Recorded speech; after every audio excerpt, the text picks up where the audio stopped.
Okay, welcome everybody to another episode of I'm Doing Great with your hosts Mike and Gina. We're here joined in the studio today with a very special guest. But before we introduce that guest, and I think I'm going to get you to do that. I am? Yeah. Oh, I didn't prepare. He's your anything. buddy. Yeah, I guess so. But before that, there's a very special someone I want to shout out. I don't know if you've been noticing this, but there is a guy named That Timestamp Guy who makes timestamps of all of our YouTube videos. Yeah, who is he? I don't know. So I just want to say thank you, That Timestamp Guy. And when we do come out with merch, you got something free coming your way. Right? Great. I think he's earned it. Have you spoken to him? No, I've just pinned all of his timestamps. They're very helpful. Comment. I use them when I want to cut clips. Yeah. I go to that comment. I used to do the chapter markers on YouTube, but I got lazy. I don't want to do them anymore. So Yeah, that I also noticed that. Thank you, Timestamp Guy. We really do appreciate that. I thought you were going to give a shout out to Niston for a second. No. Sadly, he didn't ask a question. He didn't submit a question? No. Niston's on our bad list now. Okay, Gina, go ahead. Our guest today just got banned from Patreon. He I don't even know how to introduce him. You guys have probably seen it. He's one of those people that I've been following for a little while. Truly one of my favorite people online. I told my friends, I'm like, this guy is somebody who deserves a much bigger following. And when I look at his stuff, I'm like, why don't more people follow him? He's also my future in-law because we've arranged the marriage of our children. Everybody, Josh Lekach, welcome to the show. Thank you. I'm doing great. I'm doing great. Are you doing great? Yeah, they took my income. Great. Oh, by the way, I'm doing so great that my voice is shot like right before we're doing this podcast. Yeah, I'm doing great. They took my income. They took my job. So wait, what exactly happened? So you were on. I got to put on my Tim Pool beanie right now for a second. What does it say? I like that. It's good, right? You're on native land. Yeah, I'm wearing Josh's merch. Yeah. Wrong opinion. Yeah. It has a little bit of spit up on it, but I hope you can't see it in the. No, don't reveal the motherly secrets. Oh. Yeah, like no one's gonna see it. Don't call attention to it. Yeah, I just wanted to let you guys know you're on native land. Okay. Thank you. That's what my beanie says. And I came here. I flew here from many different states to tell you you are on native land, and I am offended about it. We have a Civil War site next door. Yeah. And you know who the real victims were? The red people. Oh, boy. You know the red people? Yeah. What's it called? Redskins? Redskins. Yeah, that's definitely the politically correct term. Yes. Isn't it? Because they were red. That's the technical term. Yes. Well, they put red paint and blood on their faces. You're yellow for some reason. I'm yellow. And you're red-haired. You're a ginger. So I don't know. Yeah, you're a ginger. I think they also call that demon spawn. Is that what they say about redheads? Yeah. And I don't take pain medication all that well. I got that vibe from you. Well, so the red people, the Redskins, and I'm here to defend them because I care. And the crazy thing is like you don't care, no one cares, but I care. That's very noble. I care. That is very noble. I'm really glad we have this guest on our show to. Thank you. Yeah. Well, I don't want to wear this all for 2 hours or however long, so I don't know how Tim Pool does it. There's nothing under there though. I know. To insulate. So Has anybody ever seen him without a beanie? There are pictures, I think. Really? I'm trying to get on his podcast. Oh yeah, did they ever get back to you? No, but I think I think they are booked out, and that's not an excuse. I think they are. So I'm gonna push for it, and I have friends who are pushing for it, and hopefully in a few weeks or a month. And I have a plan, and I hope he doesn't watch your show, but I have a plan that I'm going to wear a beanie, just a normal beanie, and then I'm just going to take it off. I'm going to put it back on. I'm going to take it off. I'm going to put it back on throughout. Like I'm going to sprinkle that throughout the whole episode to call attention to the fact that I am wearing one, but that I can take it off. Do you think he would say anything about it? Look, my wife. It might make him upset. Yeah, I know. Look, my wife doesn't think I'm a very subtle person, but she's wrong. And as women often are. Yeah, they're just women, I don't think he would catch on, honestly, because I wouldn't even call attention to it. And I wouldn't do it like where it's weird, on and off. It's just like cash. Yeah. Just like kind of like running your finger through. I think he would notice it and get probably upset. Yeah, but if he got upset, I'd be like, and if he tried to ask about it, I'd kind of be like, what are you talking about? Like, you're crazy. And then gaslight him. Yeah, I want to gaslight him. That's the move. I want to gaslight Tim Pool because he gaslit me. Oh, you shouldn't be on Patreon. He told Elijah the other night, you shouldn't be on Patreon. He shouldn't have been on Patreon to begin with. It's the best platform. I mean, I have to. I'm on Twitter. I know eventually I'm gonna get banned on Twitter, but I have to use the best tools at my disposal. So how long were you on Patreon? 2 years. That's why I thought. Wow. I thought I was not gonna get banned, because I thought, like you said, no one really knows who I am, and I kind of fly under the radar. But I kind of like that. Yeah. And 2 years. So I thought I'm doing pretty well. I do want it to grow a little bit, but I'll figure out other ways to make money, and I'll keep this how it is. And I'll be fine. And then I went on Harrison Smith's show on InfoWars on Tuesday, and it was like a normal. I didn't even say any. I did call Patreon an evil corporation, but like as a joke. Josh. Yeah. It was a normal if he's episode. Cited for hate speech, that's not hate speech. No. But like it was like a normal. The topics were typical conservative topics, right? And kind of tiresome ones. But like Harrison's awesome, and we both were riffing and we had fun. They kept on plugging my show, which is something I obviously want. But they would put the Patreon page and the link and all of that, which is great. But I kind of forgot that InfoWars has a bunch of haters who hate watch and will just ruin people's lives, because that's what these people do. They tear things down. They don't build anything. Because the moment I got to my hotel after, an hour later, gone. Patreon gone. And it's not a coincidence. I mean, it's easy for Tim Pool to be like, you shouldn't be there anyways. But like you said, I was flying under the radar. Yeah. Wow. It's amazing how they can mobilize that quickly. Within an hour, you're just nuked. Oh, yeah. Were you nuked anywhere else? Like because I saw you're still on Twitter. I'm still everywhere else. The first terrible feeling of cancellation I felt was Vimeo banned me. Yeah. Which was really odd, because I was paying $600 a year to use their service. They banned me, I think, in October, and they gave me a week to download over 150 episodes of mine, because that's where I was keeping them. I didn't keep them on a hard drive. Again, who thinks that they're gonna get banned off of Vimeo? Like, it's not a social media. You're just paying for a service. So when people hear about Nick Fuentes or whoever getting banned from a bank, yeah, you're not really concerned, it's gonna happen to everyone. It's gonna happen to everyone, because this is how they control us. Yeah, exactly. So they make it like justifiable when it's people who are easy to hate, so they normalize it. Like, and then what happens is they'll go down to someone like me or whoever else. And then what people do is they conflate people like me. And then, by the way, I don't have anything bad to say about Nick Fuentes. I'm just saying the perception of Nick Fuentes. They'll conflate me and him and be like, oh, well, he's probably a white supremacist also. Again, not calling him that, but it's the perception that people have. He was just saying last night on his live stream that he can't use PayPal, Stripe, I think Venmo too. He can't even buy any domains. He can't even make a new site. I think he can't use MasterCard or Visa. I'm like, that's how powerful. That's actual persecution. How are people okay with this? I don't care if you disagree with every single thing that somebody like that says. How can you be okay with that? You know how much I hate most lefties? Like, I do have hate in my heart for a lot of people. I hate when people are like, you shouldn't be mean and you shouldn't hate. How could you not hate what's going on in the world today? I hate. So I have a lot of hate in my heart for a lot of people, but never in my imagination am I like, I hope that they can't have an income.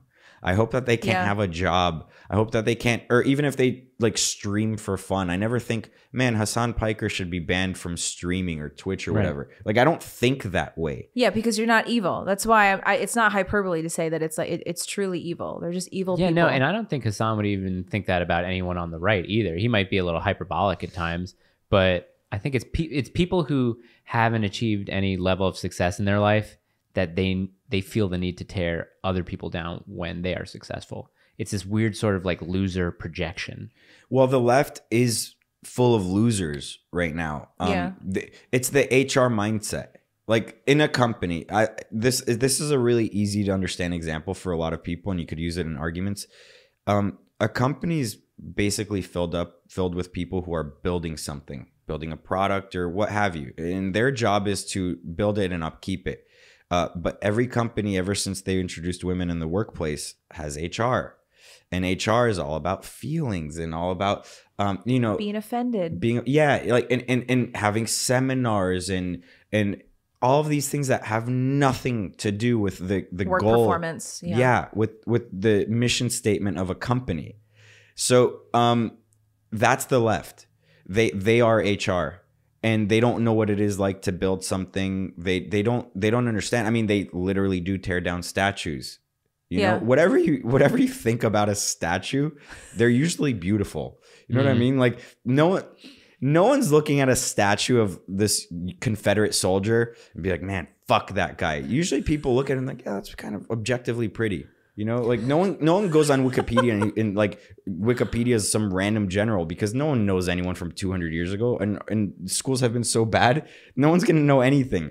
But these people are cancerous. They will find the thing to come and tear down. Yeah, they're anti. They're not pro anything. They're just anti whatever they see, especially whatever we create. Losing projection. You just moved to Costa Rica recently. Yeah. And you were in LA. Yeah. For how long? I was in LA for about 11 or 12 years.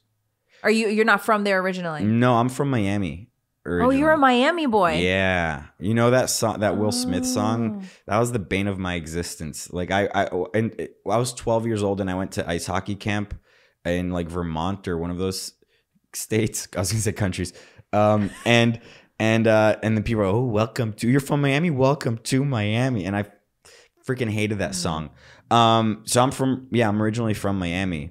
And I grew up in the party scene and all of that. Like everything that liberals want to prop up and justify, like abortion or whatever. I'm like, yeah, you kind of used to believe in all that. I was like in that culture. Yeah. So I know exactly what you're talking about, and you're wrong.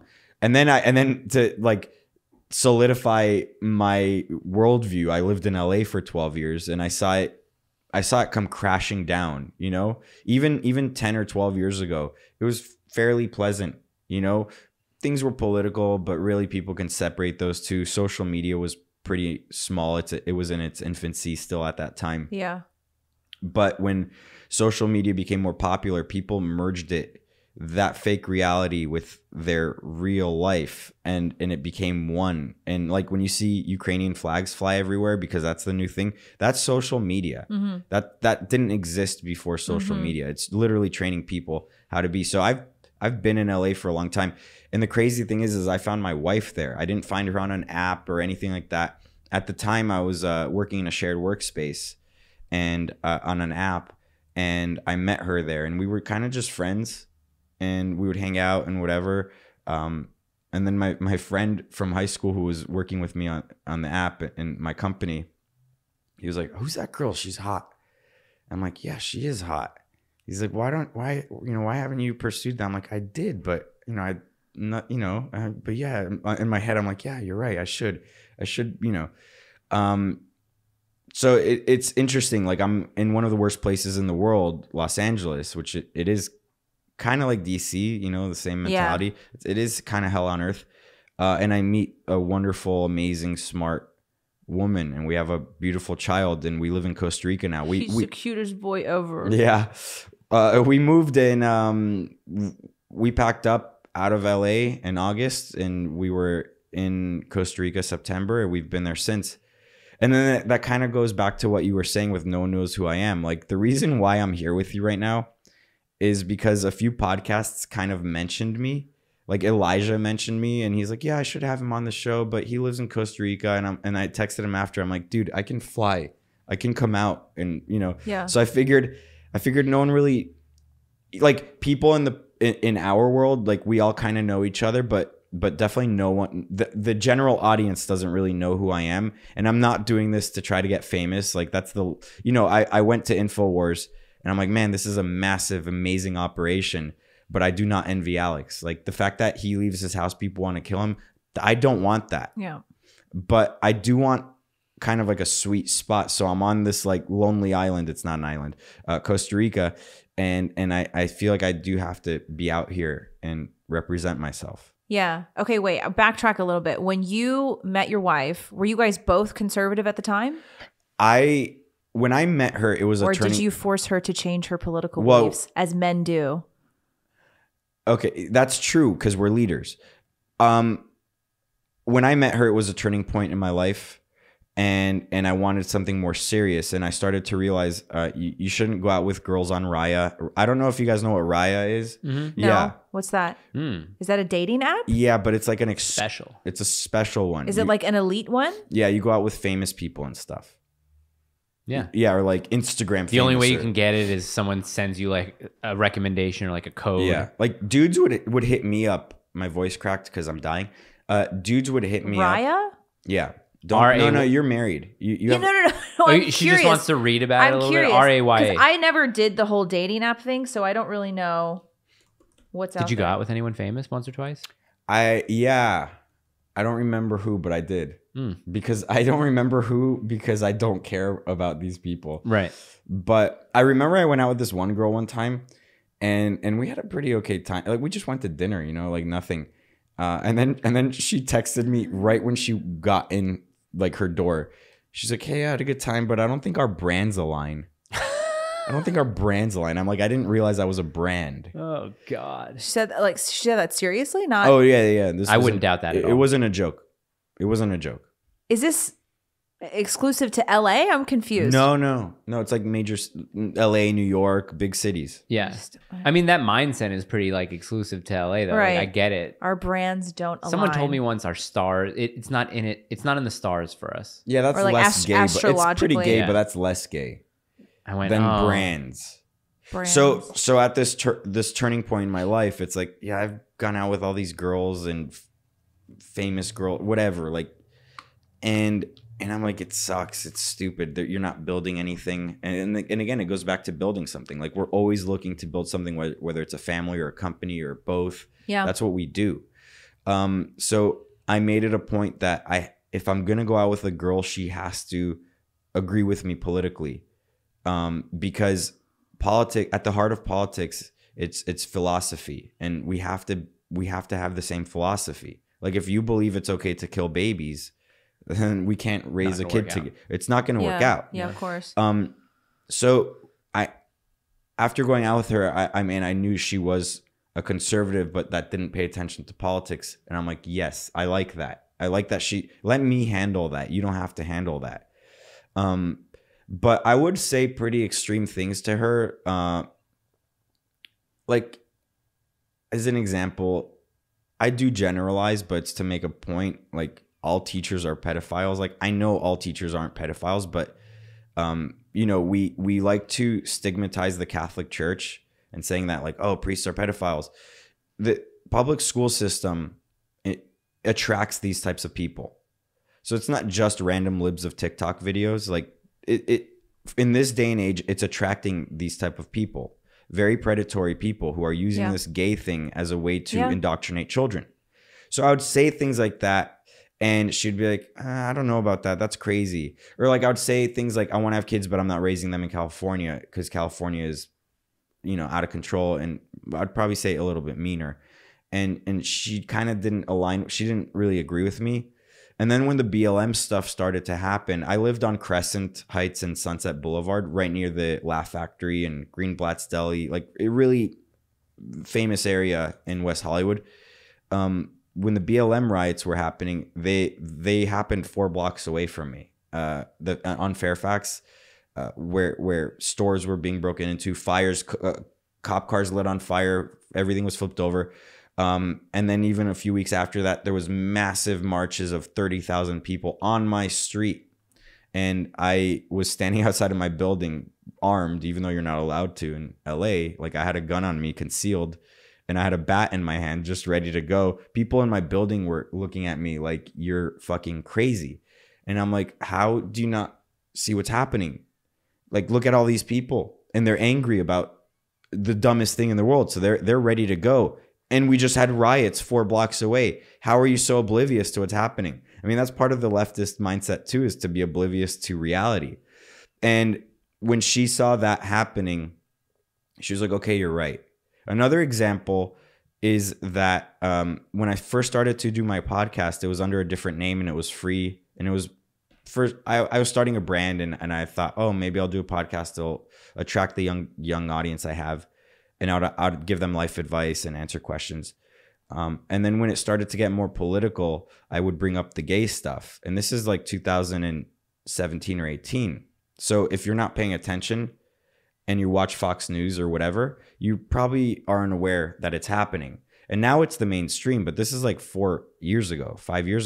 My dad would call me and he's like, I love the podcast, but why are you talking about trans a lot? It's like not even a big deal. It's a small percentage of the population. Why are you threatened? You know what? Not that he was a liberal or anything. He just didn't understand that it was a massive problem. And the thing is that if you do pay attention to reality and what's going on, you're able to see things from a mile away and you're able to prepare yourself. So like we do these podcasts for fun and because we're interested in these things, but what people, I hope, understand is that we are preparing them for the future, you know, for like the worst things to come in the future. We're like doomsday preppers, but for culture. Yeah. People ask a lot. They're like, oh, you know, the trans population is so small. Why would you even care? What is it to you? You get the question a lot. Like, it doesn't affect your life. Most people don't understand that this trans agenda it may be the single most important thing that's happening in our culture right now, because what it's doing, it's not even boiled down to men pretending to be women, women pretending to be men. What it is that they are trying to replace objective reality with subjective experience, and they're trying to erase truth. And that is the problem. No great society can ever move forward if we don't acknowledge reality and truth. And so that's why the trans agenda is so important to talk about. And when all these people pretend to care about women's sports, the William Thomas thing, nobody cares about women's sports. Yeah. There's nothing to care about women's sports. They just use that as a jumping off point to finally talk about the fact that this is degeneracy. This is deviancy. A man pretending to be a woman and trying to completely twist reality to meet his subjective experience. Well, and then people championing him. Like, this guy's a hero. Like, he's a hero. That. Yeah. So this trans thing it's by far one of the most important things happening in our society and our culture. And that's why it's important to pay attention to it. That's why it's important to ask, like Matt Walsh, he always asks the question, what is a woman? That's a really important question. Mm-hmm. And what's interesting is that do we ever have to ask the question, what is a man? Like, are there women on any mass scale that are trying to become a man in any way, and we have to try to define what a man is? No. Well, you know, the reason also is because there are no women making their way into men's sports, because there is a difference in the sexes. So a man can definitely go into women's sports, but not the other way around. Yeah, imagine like a female MMA fighter trying to go and fight dudes. Like, she would kill herself. Yeah. Oh, no, there wasn't. Yeah. I anytime I think of a trans MMA, it's always a man. A man. And then he crushes the skull of a woman. Yeah. Massacring a woman and people cheer. Yeah. And that's pretty barbaric. It's absolutely barbaric. Yeah. Black-pilled. Mike is super black-pilled. Yeah. You're very quiet. Mike is super black-pilled. I was telling him about this in the car, but I was just watching the last episode back and obviously responding to all the comments.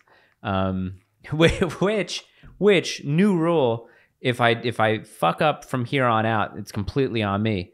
I'm just not going to respond to the negativity. The negativity. If you got something nice to say, if you got something mean to say. Yeah, people always have mean things to say. You just can't. I think it's because I respond to the mean stuff. And that gets the you rise do. Out of it. You respond to it, and then you get in the thick of it, and then it sticks with you. So I was telling Josh, I was like, I'm black-pilled on politics. Not on life. I love life. Life is great. And I like talking about all these cultural things. But as far as like any like political thing now, I'm just kind of, I don't care. You don't care that Joe Biden said the New World Order? Oh my God, dude. What a surprise. I would never have thought any politician in an elected office would have ever said George New World Order. Bush Sr. did. He used the phrase New World Order in like 1989. Oh my God. Yeah, that's right. I forgot about that clip. Yeah, that's a thing. Yeah. I'm with you. I'm not necessarily black-pilled. It's not that I'm black-pilled on politics. Andrew Breitbart was right. Politics is downstream from culture, and culture does dictate what politicians do and say because they're all whores. Yeah. They don't really believe in it. We were talking about this in the car. The podcast should have been in the car. I know. Oh, you guys talked about a bunch of stuff. We didn't go crazy. I mean, it wasn't crazy. We had a nice car talk. It was a great car talk. I'm glad. Talked about Katy Perry mostly. Best friends now. Yeah. That I was saying that the reason why there aren't any like Thomas Jefferson like politicians now, it's because at that time very few people had the right to vote the general masses couldn't vote. It wasn't even just women or blacks. It was like most people couldn't vote. That's right. So if you were smart and you had an in with these people, then you can vote. So there were barriers to entry. Now there isn't a barrier to entry, and we're electing the people who reflect the people. Yeah. And most people are not impressive. There was a reason why The Big Bang Theory was the most watched show for like 10 years or something. And the actors on that show got paid like $3 million an episode. It's not because it was good. No. So those people vote. And if you're interested in politics, you're being outvoted. So we should take over culture. That's why I'm blackpilled. Yeah. I mean, it's just crazy to me that all you have to do is not be a felon and be over 18 and you can vote. It makes no sense. What a stupid idea.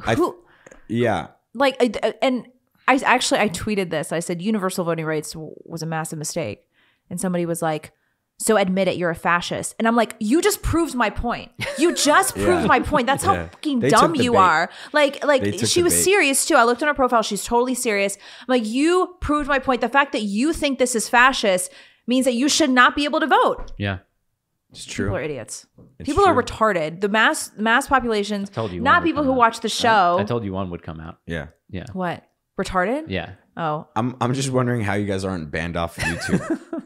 I have no idea. We went to Tim Dillon's show last night and we met him, and he was like, he said to me, I don't know how you haven't been banned on Twitter. I'm like, dude, at this point, I'm trying. Yeah. Like, but I think that eventually we'll be wiped. I think once we go and do a show with Alex and Owen and Harrison, we'll get banned for sure.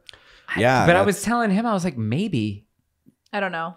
Because we've had Nick on, we've had Gavin on. I don't know. I think it's because we're at like this level and we're not necessarily like small. Going like this. We're kind of like going like that. So it's kind of like with him, what you mentioned before, like under the radar. It's going to happen. Yeah, you can't sneak under that radar. Yeah, I mean, I'm anticipating But it. the good thing is this isn't your main source of income. So. Right, yeah. It's just, I mean, for us, it's a hobby. It's just a fun thing. Which, by the way, reminds me, there was a couple of YouTube comments and a couple of people asked me on my page, when are you moving the show to 5 days a week?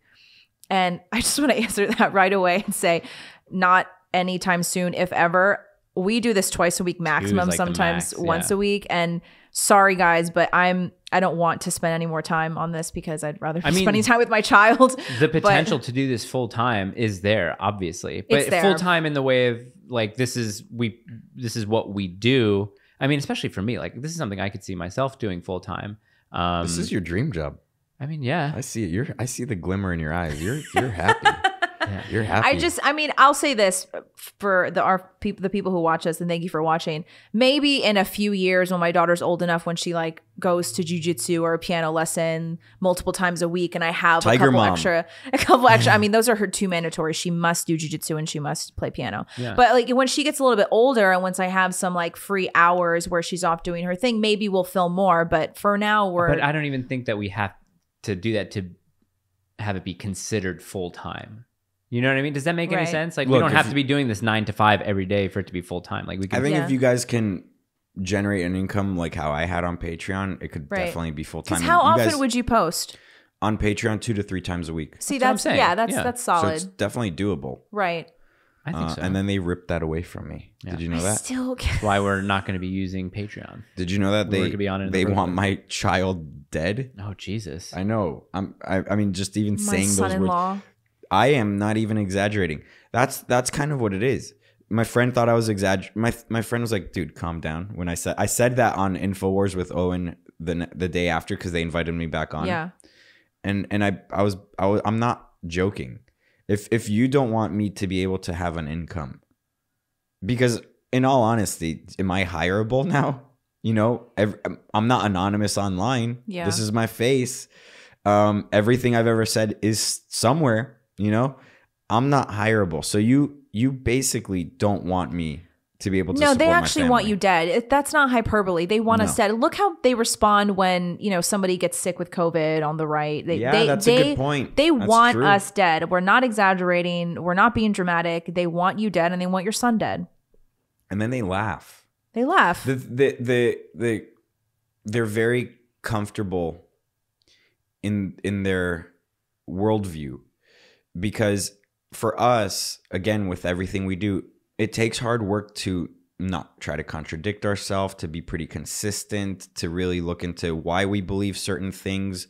Because, for instance, it's very easy to market abortion and promiscuity and all of these things. Those are very easily marketable things. It's not easy to market, hey, we should do the same thing our ancestors did, and we should be traditionalists and all that. So we have to really be certain with our point of view. And we have these internal debates and internal monologues. And I know everyone on the right who at least is a deep thinker, like we do that. I'm not saying I'm a deep thinker, but I want to be sure of why I believe certain things. And if I am wrong, I will correct that, my worldview. I mean, like I said, I was fairly libertarian for a very long time, pretty much all of my teens and 20s. And then I started to realize, like, okay, I've lived my life like a libertarian, and I can do whatever I want as long as I'm not hurting anyone else, which is very selfish, because you do hurt other people based on how you live, because it's not just you, this whole thing that we're all individuals. Like, no, I mean, everything has a consequence. So I shifted naturally because I thought about all these things. They're very comfortable because they don't have to think about anything. So when the right's response to liberals being crazy is, look, they're all hypocrites. Yeah, that's kind of the point. They're not trying to not be hypocrites. They literally don't care about anything. So when you don't care about anything, you're going to be hypocritical. That's so true. When I think I've talked about this before on a previous episode, when I was working for digital media, all the women's digital magazines like Bustle, and I won't name the other ones, but whatever, you can look at my LinkedIn. The thing that really made me upset, and this was the start of me being red-pilled, was that they were mass producing content about promoting body positivity, encouraging girls to be fat and ugly, encouraging girls to kill their babies, get abortions, talk about how marriage was oppressive and it was not only a sexist but a racist system. And these women would mass produce all this content. I looked around the editorial room. They were all thin and healthy. They all went to Soul Cycle 4 times a week. Equinox. They ate kale salads and organic quinoa bowls for lunch. Sorry to cut you off, but we got to talk about vegetables because you believe in them. And no, I'm starting to not believe in them. Vegetables are inflammatory. They're trash. I'm trying to convince my husband now. Yeah, so you go back to your... Yeah, but I do want to talk about that after. Wait, what? Yeah, vegetables are bad for you. We'll get to that. Which I almost brought some raw eggs. He refuses to drink raw eggs. Oh, sorry. Okay, because I'm going to forget. I was at the airport all of this week in different airports. So one of the airports a couple days ago, I go to this burger place and I'm like, oh, they have egg sandwiches on the menu. So they have eggs.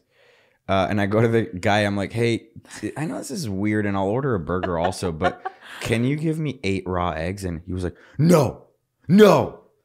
Like he was freaking out. Well, it's probably a liability thing. It's not though. Well, they can't serve you raw food. Why? I don't know. That's how like an FDA. That's how our ancestors ate. I know. I'm not doubting that. I'm just playing devil's advocate here. Most foodborne illnesses are from like lettuce? Yeah. Not meat. Oh yeah. Oh, that's not for sure. Meat, not eggs. Josh kills me. Wait, so how hard did you try and push him on it? By the way, he's drinking bone broth that I made him. Thank you. Yeah, my throat. I just asked, I know this is weird, but can I have, I didn't push him. And he was like, no. Like, and he had ear gate, you know, like how. Stretched ears. Yeah, stretched ears. Like women with colored hair, that's a no-no. Men with those holes in their ears, like Vaush. Yeah. No, that's a big red flag. Yeah, I wonder if we can do like a mini doc with Josh and try and find a restaurant or like a diner where they would give him the raw egg. Oh, I like that. We could do let's that. find raw eggs. Yeah. All right. It would be an endless documentary. But no one we'll get back to the vegetables. I want to get to the vegetables and raw eggs. And also Space is Fake and Gay. But you were going on. Space is Fake and Gay. I want to get to that one. About, yeah. They're hypocrites. Right. That's it. They're hypocrites. I mean, all these women, they would always have some sort of yeah, but that's pregnancy celebration, right? Some like baby shower. That's the word I'm looking for. Baby shower in the office. People were getting married. They would celebrate all these thin, pretty women getting married and having babies. And then they would sit down at their desk and produce content telling women to be fat, ugly, kill their kids, and never get married. Well, Mike and I were talking in the car about how men, we're very straightforward with each other. Men, we shit on each other. We call each other fags and we rip on each other. And that's camaraderie. That's like how men bond with each other. That, or we fight each other until we like each other. We've talked about that too. An ex-girlfriend of mine thought that boxing and UFC and all that was gay. And it's like, you just don't understand guys. It's not gay. It's just a very straightforward way of getting to know each other and finding mutual respect with one another. Women, their version of friendships is to be complete bitches to each other. Well, because biologically, we're always in competition much more than men are. Right. So, yeah, exactly. So, them owning these magazines and giving bad advice, that's the ultimate form of bitchiness. Yeah, it's like, as a woman as you can get. Do you have trapped in this jacket. Do you have your conspiracy theory hood on, or is this your black pill hood? I just have a plan of messing with people. Are you best friends with your wife? Is your wife your best friend? I don't like that term. That's it. Yeah, that's it. Josh is officially a friend of the show. I mean, we always friend of the show. People are so salty about my that. wife and I, especially now that we have a kid and we want more, we love each other, but it seems like it's like a king and a queen. Like, you kind of have to rule, and you have your different. You revere each other. You revere each other, yes, almost in a way. But like the best friend thing, that kind of just reminds me of someone who likes Star Wars and Marvel and Funko Pops. Like it's a childish way to look at the world. And so true. You know, like, people ask if I have friends in Costa Rica and all that, and it's like, we don't have time for that. Yeah. You know, I do my show and you know, we have a routine with the boy and all of that. And neither of us really want friends. My parents live 3 floors above us. My little brother just moved to Costa Rica as well. He quit being a photographer and he is going to run our family farm.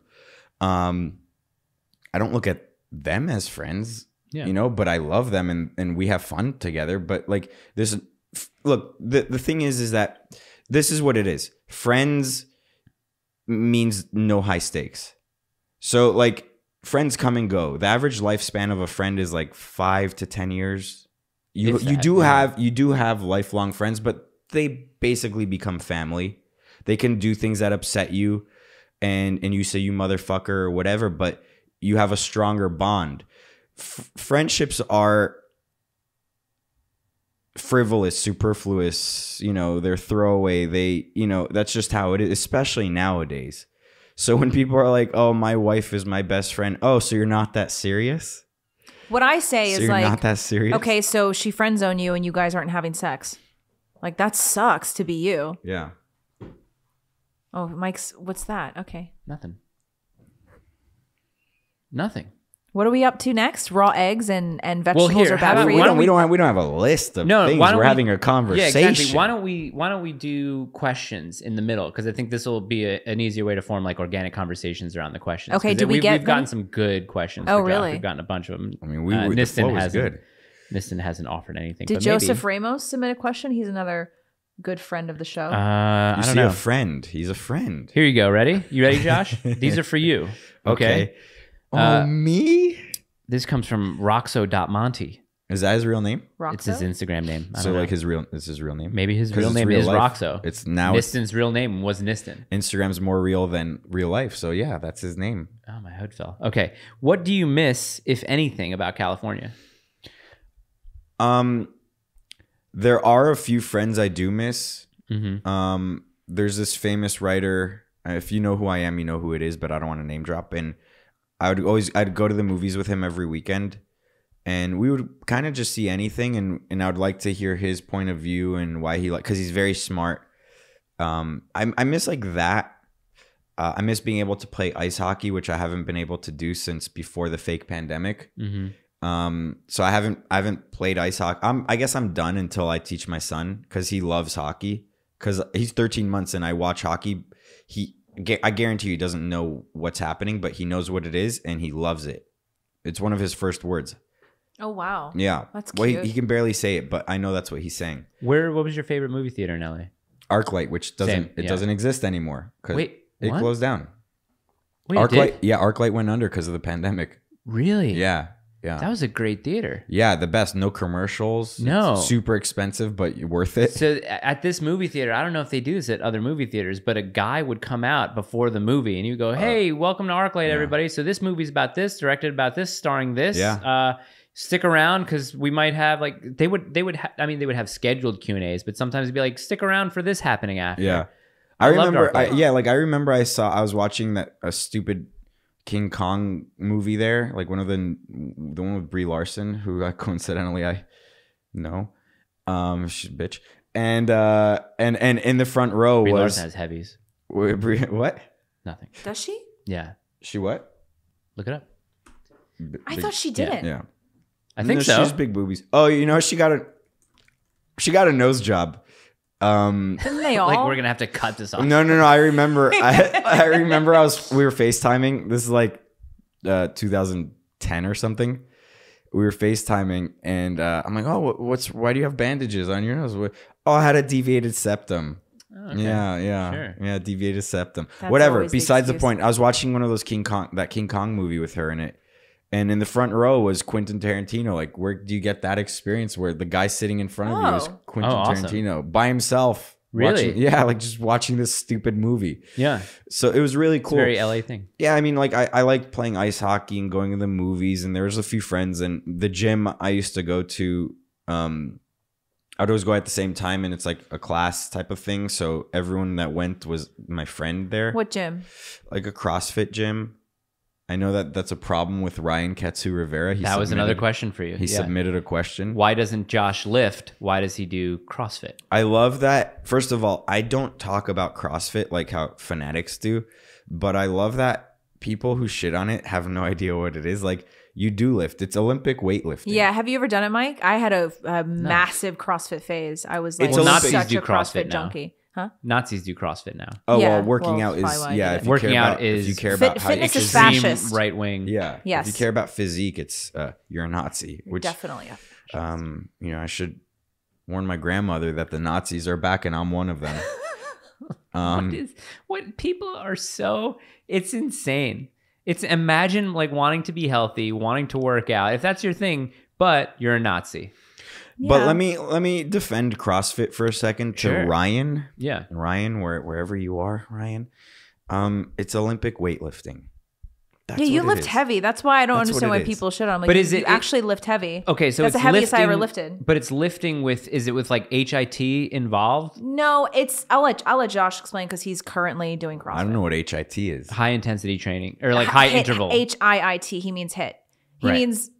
Okay, so no, it's not necessarily. Is it high intensity interval training? Sometimes. So you go in, there's a WOD, WOD, workout of the day, and every day it's different. Sometimes, most of the time, you start with Olympic weightlifting. Okay. And like it's usually like, it's a back squat day, or like it's a deadlift day, or it's a snatch day, or a clean day, whatever it is. So you usually start with Olympic weightlifting. And then after that, there'll usually be some sort of like EMOM workout, like every minute on the minute, or there'll be like one of the Murph workouts. High intensity. It can be, okay, but it's not necessarily every day. But it's a cardio and like a muscle building workout. Yeah, and the final thing I'm going to say about Ryan Ketsu Rivera, who works at censored.tv, I'll give you his home address if you need it.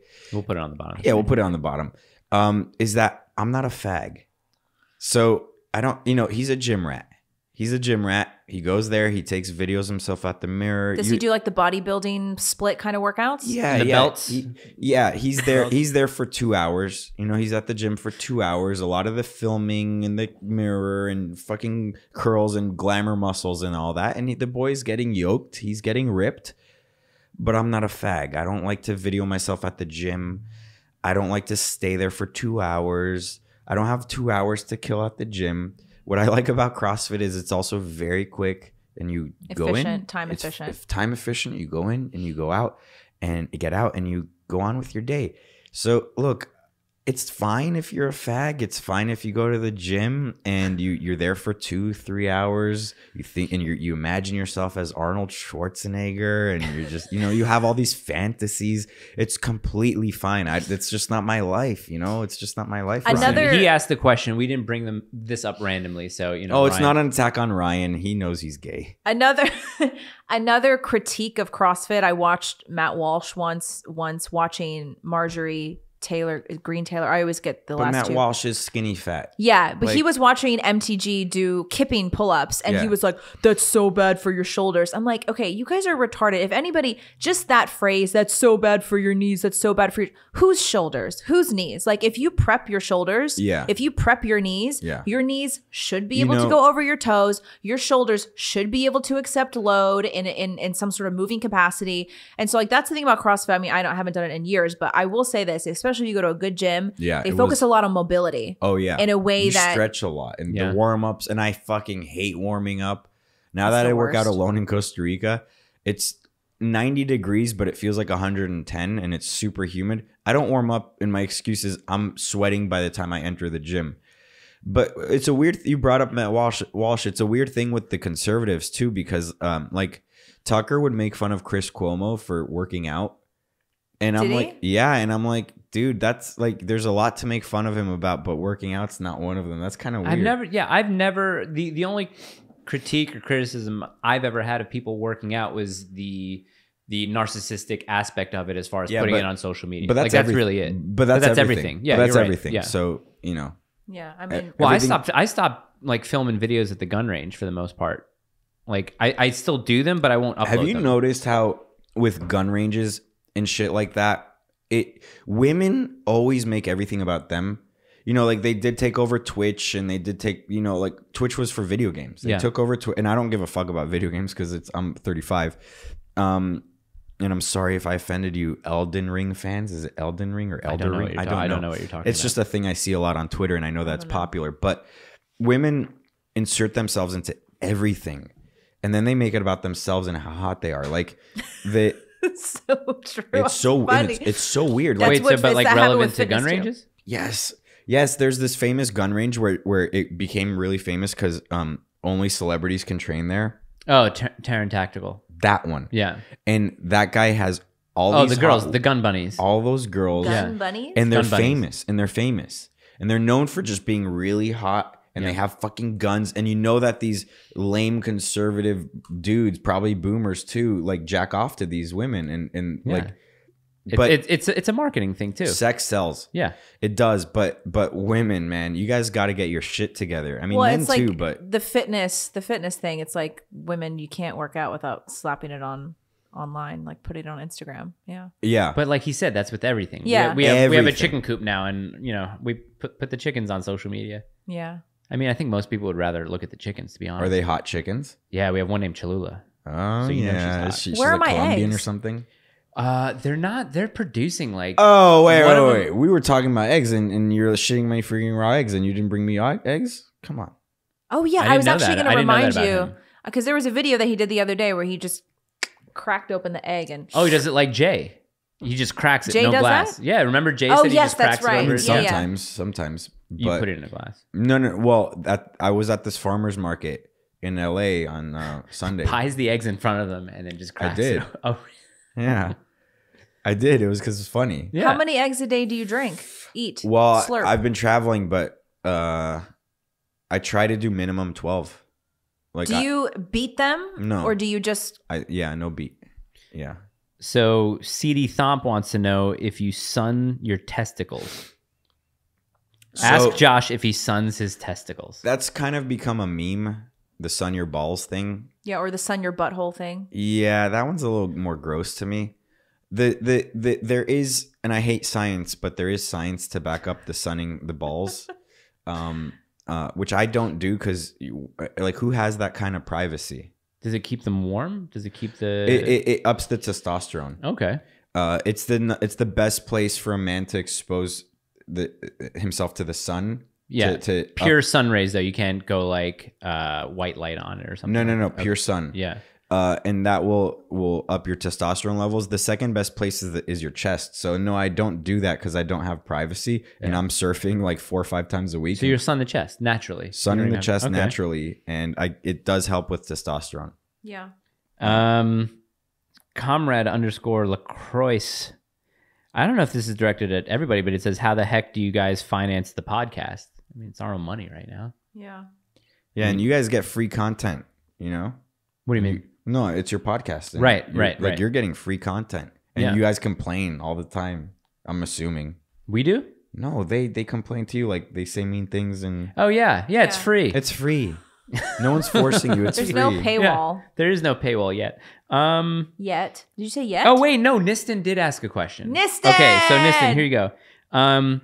Well, we kind of talked about this already. Oh. What caused you to become a conservative? Was it one thing or more of a journey? And it was a journey. Where do you get your ideas from? Yeah, that's that kind of question. Yeah, Niston. Where do you get your ideas? Ask a better question next time. Someone named Philip _ Hawthorne _ 16. This is a question for all of us. What is our opinion on the Utah governor vetoing trans sports bill? I don't know. I don't know. It vetoes. I guess there was a bill to disallow men to compete in women's sports, and look at us the governor doing our said job. no. I mean, do you want to look it up real quick? I mean, or do you care? it's like what you said earlier. Like, I don't really follow politics. Or did you say that? I said I'm black-pilled on politics now, so I don't necessarily care. Honestly, this whole week has been a blur for me. Utah governor veto letter. Did you guys know I got canceled? We did. Did you know that? Well, I thought you were about to say cancer. That's what I thought he said. It sounded like you were saying, "Did you guys know I got cancer?" Feels like it. Sounds like it. I can't speak. Elijah yesterday, after we did a podcast, my 5th or 6th one this week, was like, "Hey, let's go to film some TikTok videos." I don't have TikTok, so it was for him at the Supreme Court justice thing in front of the Supreme Court. I'm like, okay, yeah, Katana, whatever.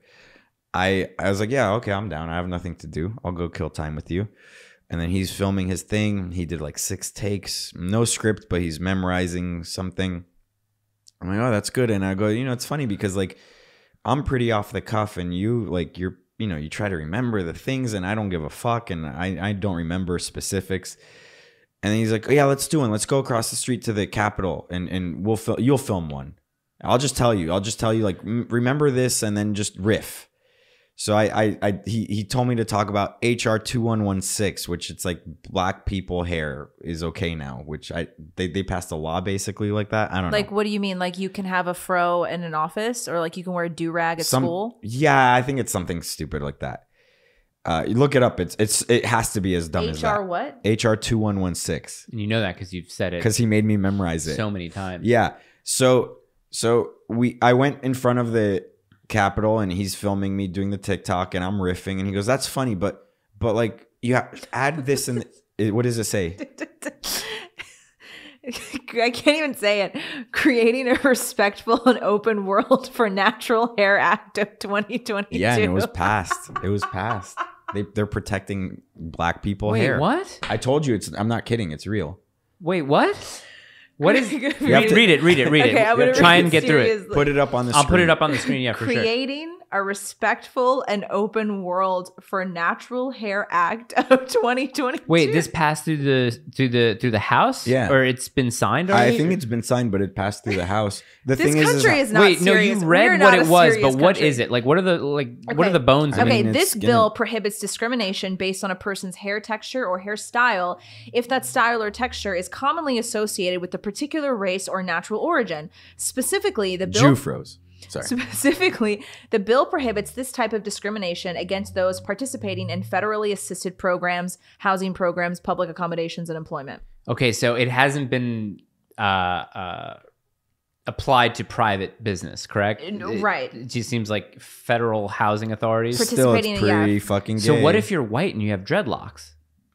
You're not protected. Well, yeah, you're definitely not, because that's not your natural origin. Also... But it's the natural origin of your hair if you don't wash your hair. I just can't, we're not a serious country. So, yeah, we're not. No, we're not. We're such a I want to know the case that spawned like, this bill? Nothing. Like what happened? Nothing. Yeah.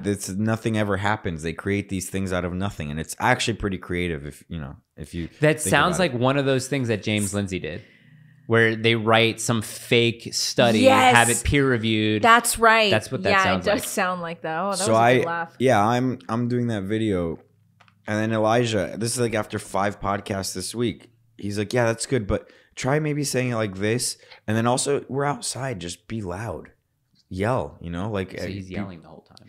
So like for 30 minutes we're out there, and I'm doing many takes of this TikTok. I don't even have TikTok, so it's for his TikTok. I hope he uses it. And then now I can't speak, and I sound like an old fag. Someone named Barbarian_Jiu-Jitsu wants to know, I'm aware you're Jewish by blood, but are you a practicing Jew? They kind of asked me this yesterday on Elijah's podcast. We used to do the high holidays and all of that. I'm not really practicing. I'll do Shabbat dinner.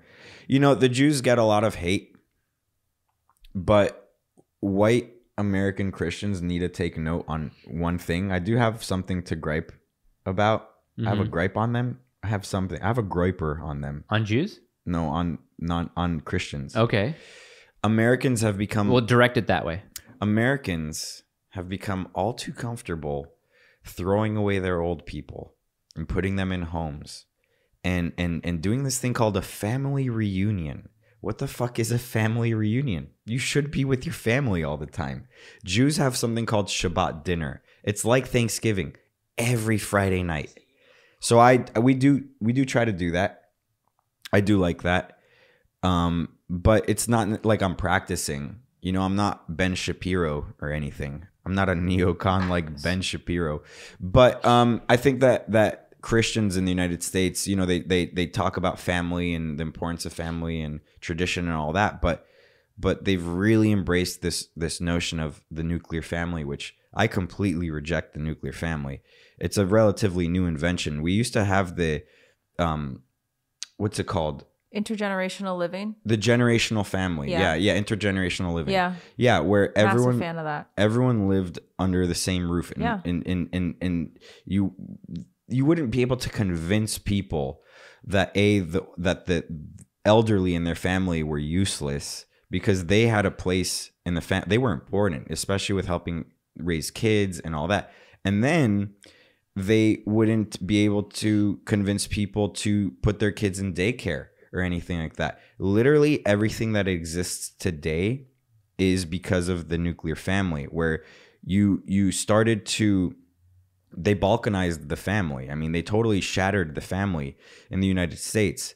And then when they do that, they can convince them of modern solutions to modern problems. And it makes everyone sad and alone and completely detached, like the lockdowns. Right. But people were doing that already. So this notion of like family reunions and all that, I hate it. I think it's stupid because families should be together.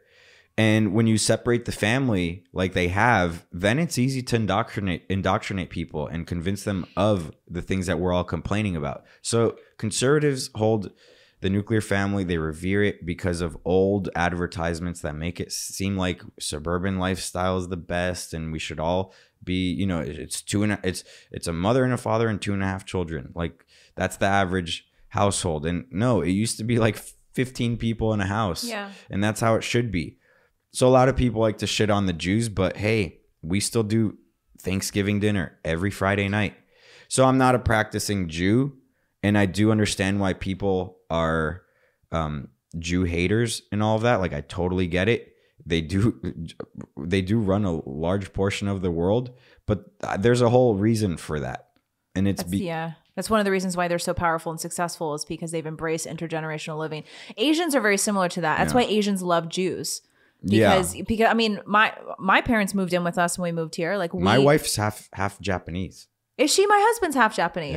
Yeah, I'm half Korean and half Italian. He's half Japanese, half Italian. Freaking race mixer. Yeah, I know. We're definitely... Well, but the other reason the Jews also took over the world, and again, this is like this is the video that gets us banned. No, but I'm Jewish. It's gonna be Josh, isn't it? Josh is gonna be the one that gets us banned. I'm Jewish, so it's okay. But this is actually interesting. You should have worn a yarmulke. No, but this is interesting because the conservatives of today are the Jews of the past.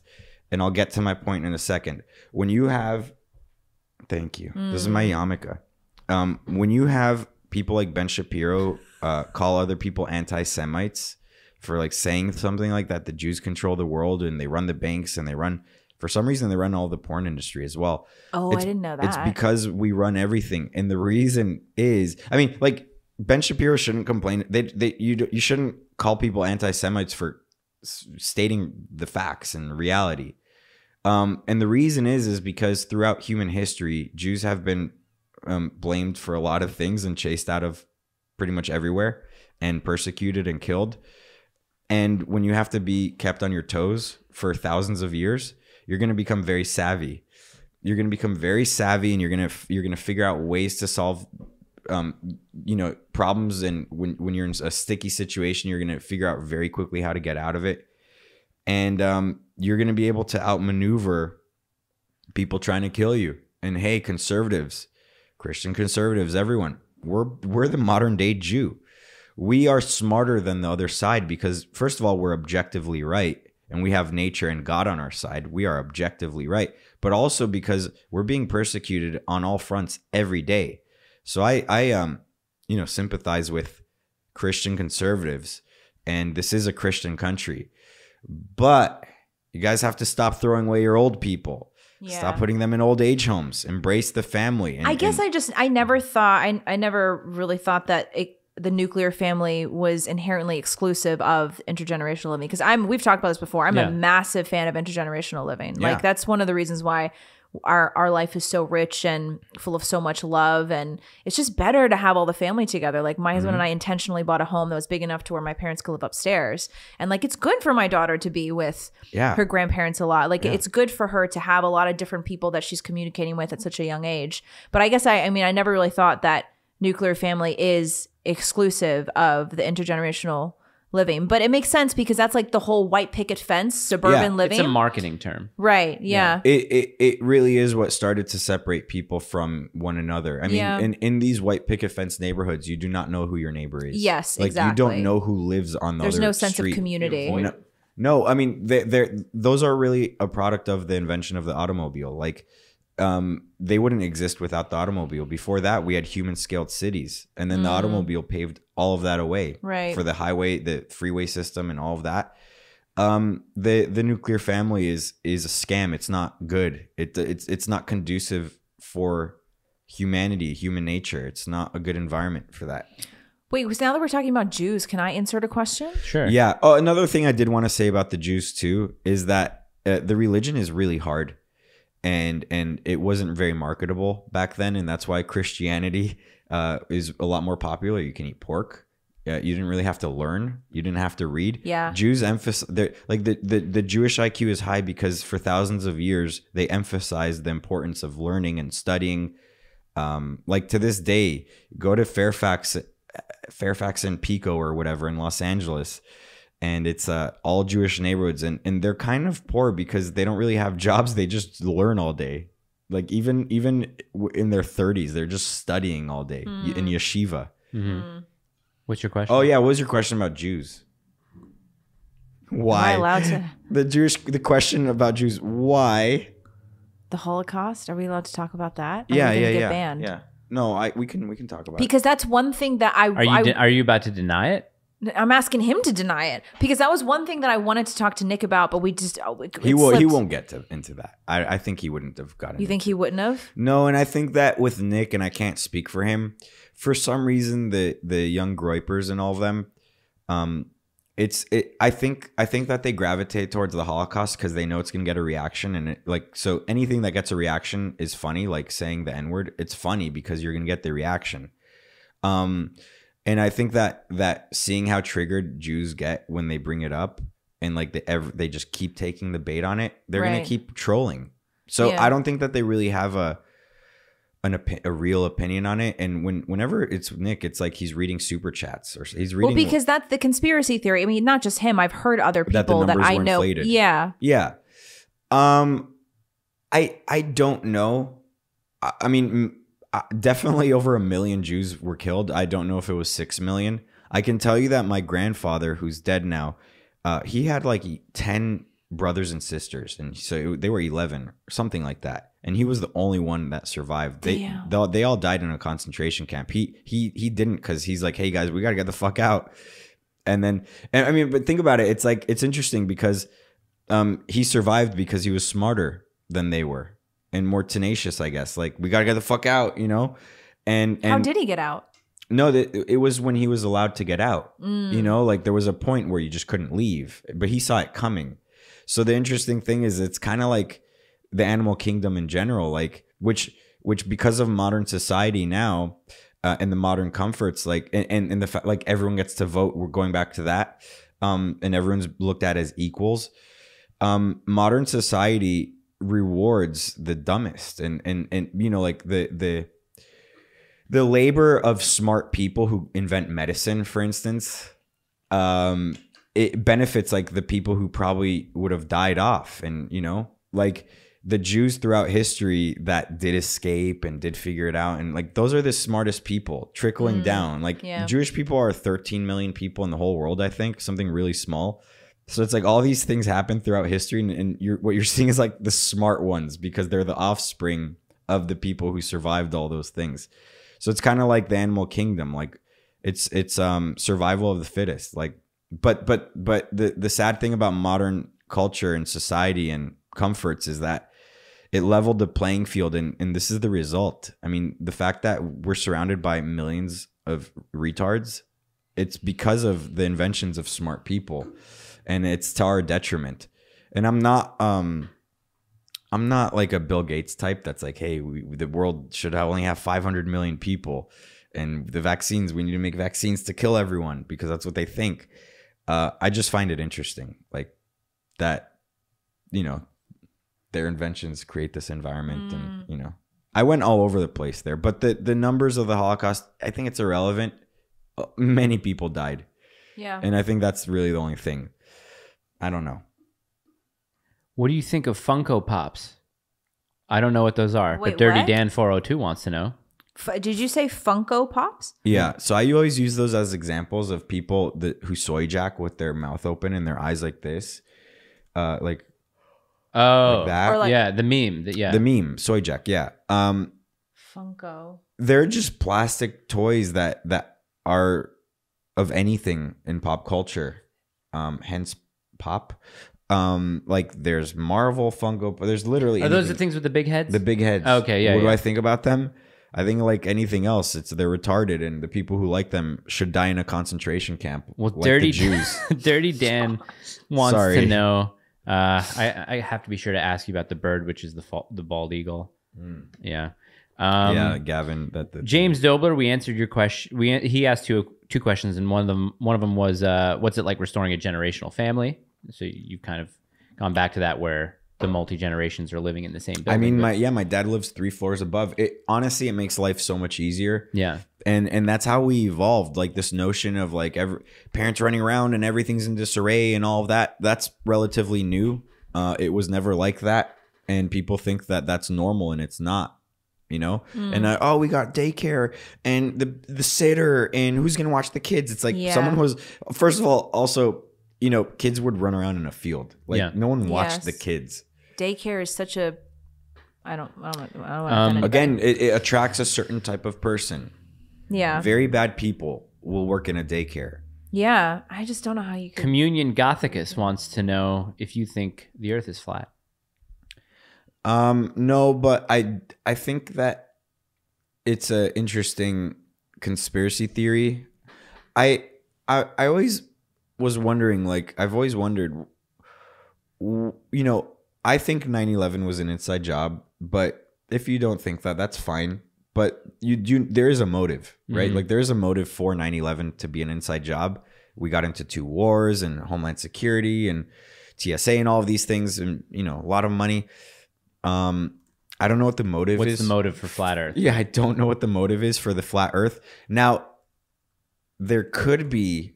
So I don't believe the Earth is flat, but I don't think that these people are crazy. Like, is that weird? I don't think that they're crazy. Agree with you. Yeah, and I also don't trust NASA. I definitely don't trust NASA. I don't think that they are crazy, because the world is weird.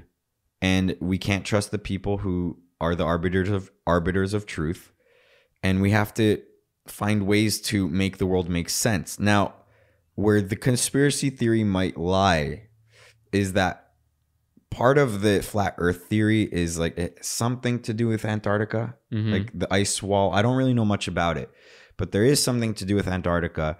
And I can tell you that we are not being told the truth of Antarctica. The conspiracy is that no one's ever been there. Like, people will tell you that there are base camps set up there, but then the flat earthers will be like, no, it doesn't exist. Like, no one's there. Whoa. No one's ever been there. Can we get a flat earther on the show? Can someone recommend a flat earther? Yeah, you guys should. And I kind of want to also.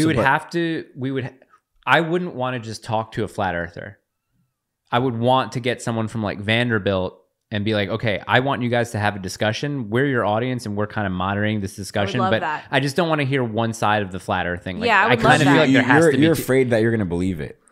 Not even, but I'm skeptical of both things. I'm skeptical of, you know, the ball, and then I'm skeptical of the dome. So I don't know, and I'd rather just hear both arguments. You know, when I was on the airplane today, I was looking up at the moon, and I was like, I don't know. I feel like they're not telling us the truth. I did watch like a 6-hour documentary that was kind of flat earthy. Like, that was one of the topics, and then they were saying that the moon is plasma, not really rock, and that the proof is that there's the marks on the moon are just from impacts of Earth. Like, no, it's more like since it's made out of plasma, it's kind of like the old timey cameras. Yeah. Oh yeah, you're a photographer. Yeah. Where it's a reflection of the Earth. Yeah. And then they were mapping the moon and showing how like that's this state, that's this continent and all that. And I'm like, oh fuck, it kind of looks like that. Yeah. It's a whole branch of cosmology is plasmology. Yeah. Well, there was a guy in the 1960s, you can find it, like this massive scientist that the media, they were like, do you think that we'll go to the moon one day? This is like 1963. And he goes, no, the moon is plasma. Really? Yeah. You have to find it. It's so cool. So, I mean, the interesting thing with all of these things is I don't know. Like, back to the Holocaust question, like I really genuinely don't know. But should we question the narrative of yes, we should question all the narratives. Everything, yeah. Like, millions did die. Was it 6 million? Because, you know, they say that they kept upping the number. I don't know. That I don't know. And I'm not going to argue semantics. Like, the flat earth thing to me sounds so crazy, and I don't believe it.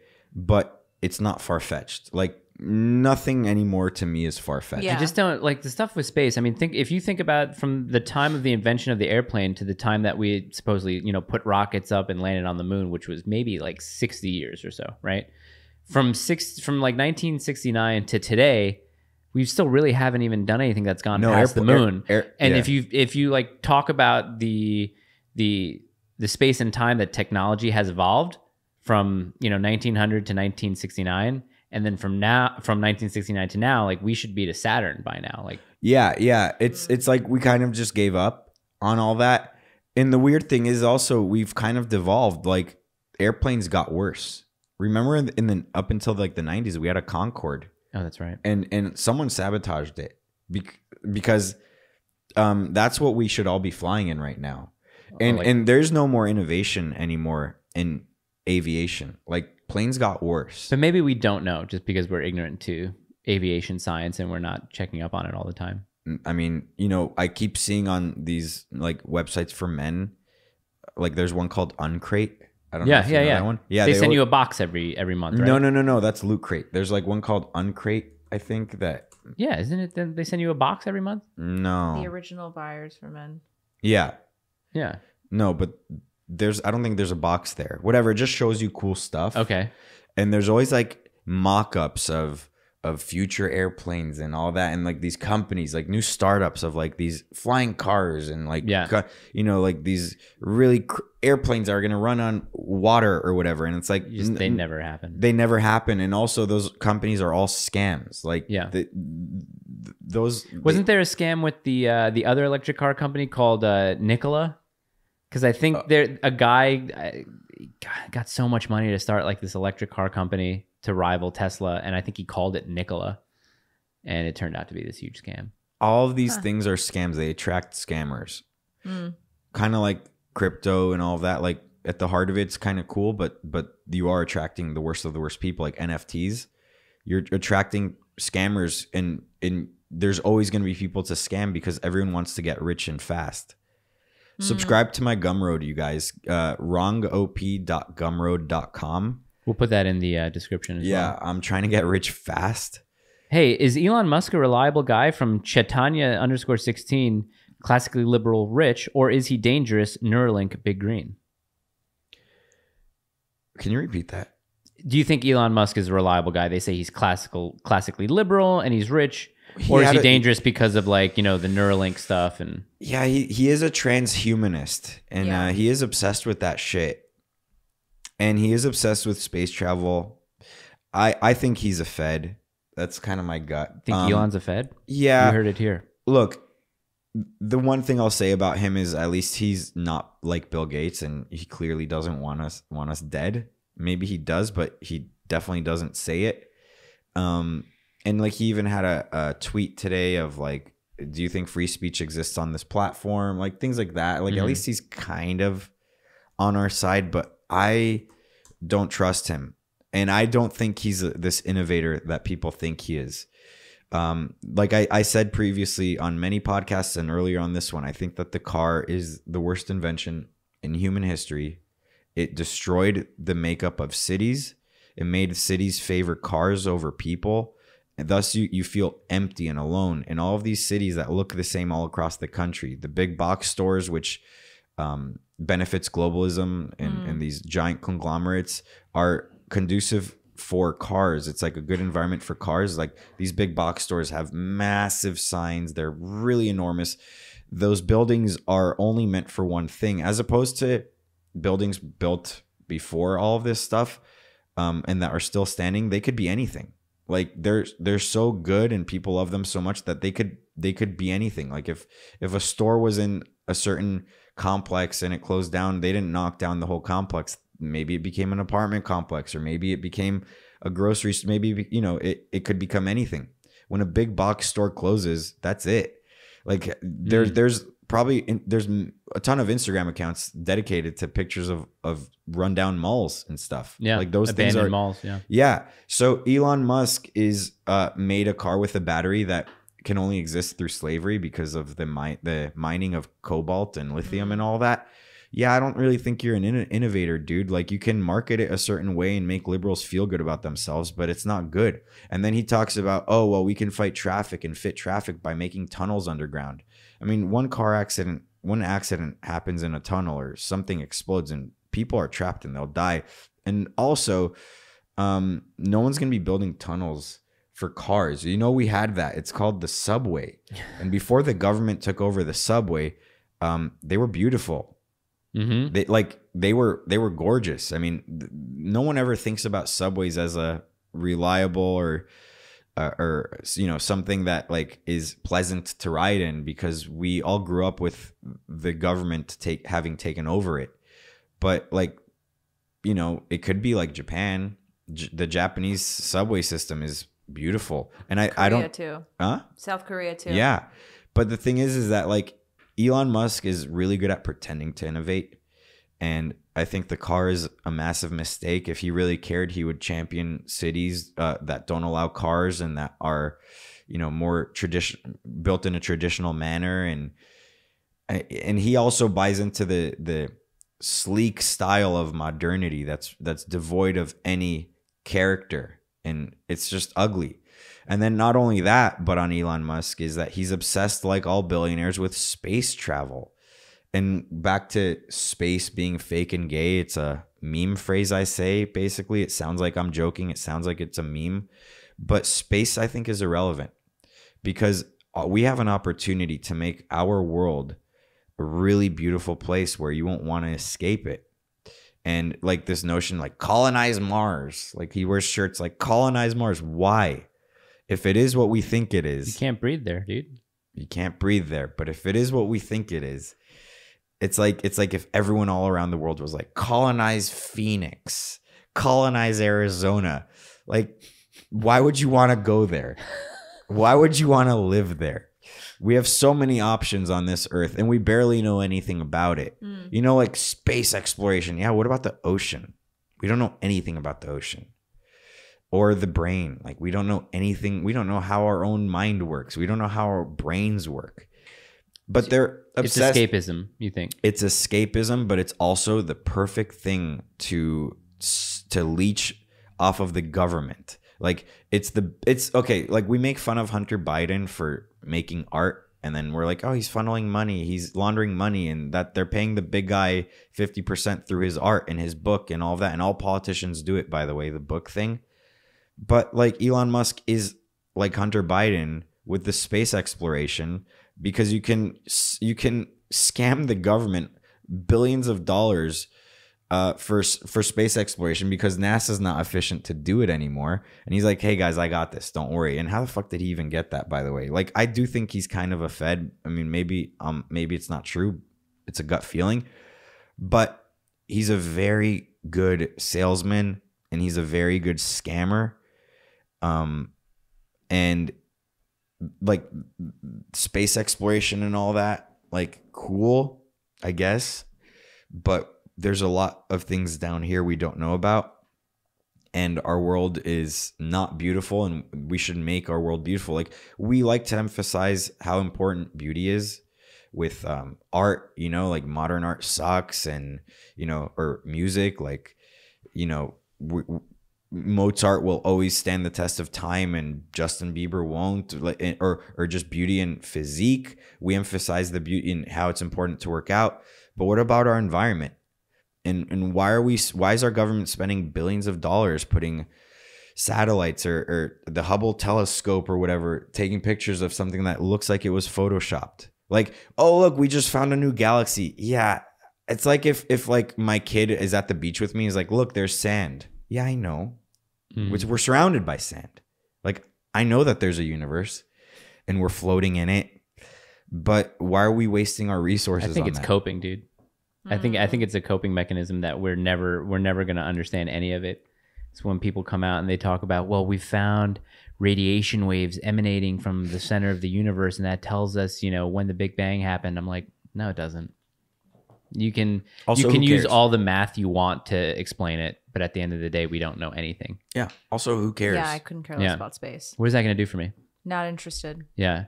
You know what I am interested in, though? Can you please talk about vegetables now and why they're not? I'll let Josh take over this one. You know, my wife, you know how I was saying before that I would say, like, all teachers are pedophiles, and you can't just say that. You can't just generalize. A lot of what I say, it sounds outlandish. And then when you look into it, which I don't really look into things too deeply, but I go with my gut and it's usually right. I'll say something like sunblock is terrible and it will cause cancer and you shouldn't wear sunblock. And then she's like, no, sunscreen's really important. Like, you know, I don't want my skin to turn into blah, blah, blah. Or I don't know. I don't listen to her when I'm kidding. She's watching this. And the funny thing is that she needs to like know if what I'm saying is true. Mm-hmm. So she'll look into it after and she will do the research and she will look into, she's like, you know, you're right. So wait, what is it with sunblock? Oh, sunblock is poison. You should never be using sunblock. Well, look, everything that they sell us is a scam. It's a lie. Shampoo, conditioner, soap, all of that is a lie. You do not need it. I haven't shampooed my hair in 4 or 5 years. Well, what do you do with your hair? I don't put product in it.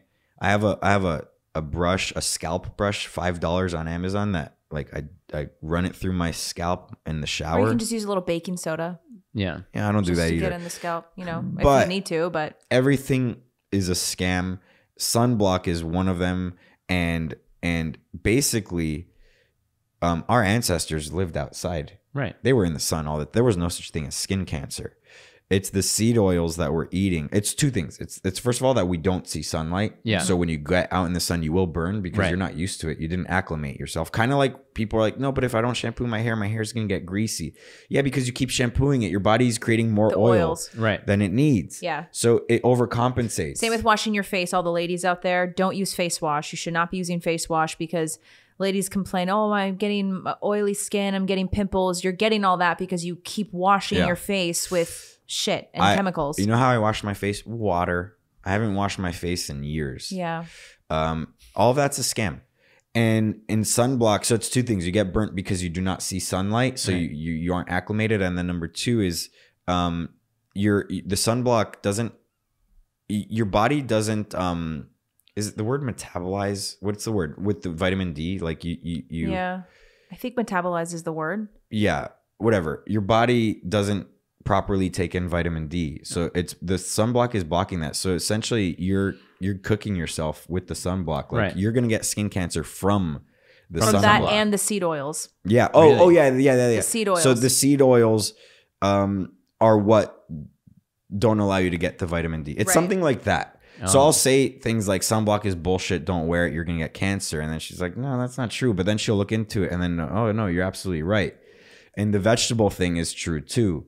Not that you're not going to get cancer from vegetables. That's not what it is. But you do bloat a lot because they have defense chemicals. Yeah. They don't want to be eaten. They don't want to be eaten. I was just going to say. But yeah, vegetables don't want to get eaten. So wait, what? Yeah. So if you look at it from an evolutionary point of view, so Joe Rogan talks about this a lot. If you compare fruits and vegetables, when you see fruits, they are dying to be eaten. They're asking to be eaten. They're colorful and they're so beautiful. Tasty. They're easy to pick. But vegetables, they don't want to be eaten. It's not something that we should be eating. The defense chemicals make you bloat, and then also they attack your joints. And all of that.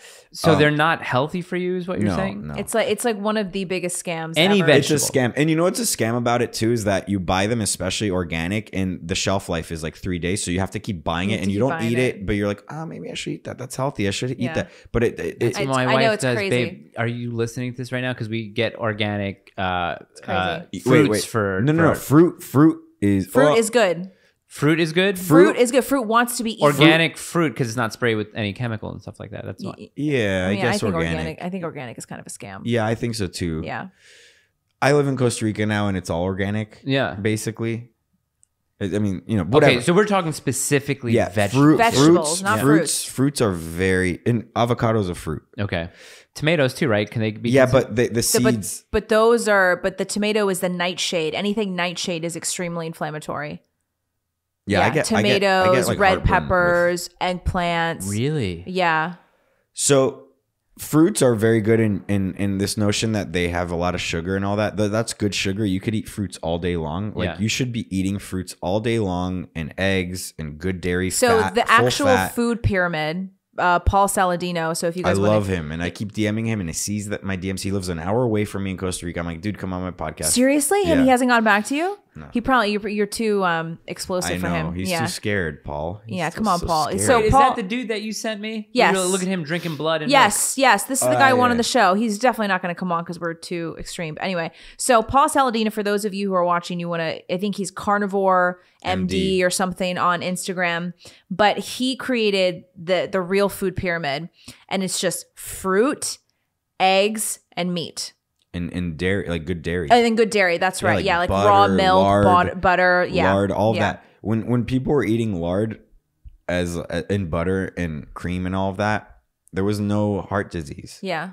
But the heart disease explosion happened with the cholesterol craze, like this emphasis on low cholesterol and all that. And that's a lie. That I think that came from one study or something. So what were people dying of before the inventions of the food pyramid and stuff like that? Were they just dying of natural old age that just happened to be a lot younger than it is now? Well, it was younger because they lump in the infant mortality rate. Okay. In there. So before the amount of people dying of cancer, dying of heart disease, that shot through the roof because of modern solutions to fake problems. And you hear about blue zones, and you hear about the certain diets of groups of people who for generations they just live the longest, even though their diet consists of cigarettes and wine or cigars and wine, but because of the food that they eat and the people that they surround themselves with. Yes.